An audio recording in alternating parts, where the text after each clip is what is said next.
We really like to tell ourselves that we are the most liberated generation in human history. We've got all these choices, right?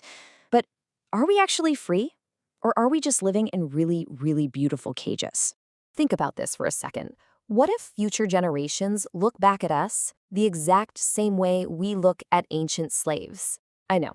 It sounds totally absurd. Nobody owns us. We can do whatever we want. At least that's what we tell ourselves every single day.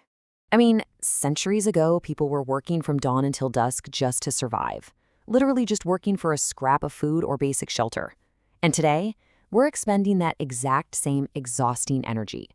The only thing that's really changed is the reward. Now, we're trading the very best days of our lives for a slightly bigger house, maybe a luxury watch, or a screen that we barely even have the time to look away from. It's just that the chains look a little different now. They aren't made of rusting iron anymore. Instead, they're completely invisible. They're forged out of, well, societal expectations, those endless comparisons we make, and that really quiet, stubborn illusion that just getting a little bit more is finally going to make us whole.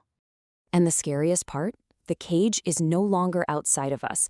There aren't any actual physical bars keeping you at your desk late into the night.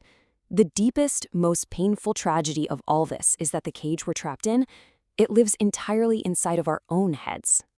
It runs on this quiet, endless, exhausting loop. You know the voice. It says, just finish this one project, just reach this next career goal, just buy this one more thing. It constantly promises us that the finish line is, just right over the next hill.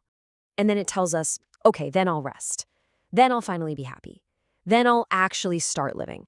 And so we sacrifice the present moment, which is literally the only thing we actually possess, for this imagined future that just keeps getting perpetually delayed by our own constantly shifting goalposts.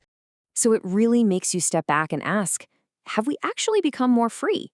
Or have we simply built much more beautiful, much more comfortable cages for ourselves? Because honestly, if we can't just simply exist without this overwhelming compulsion to constantly acquire more, are we ever truly free?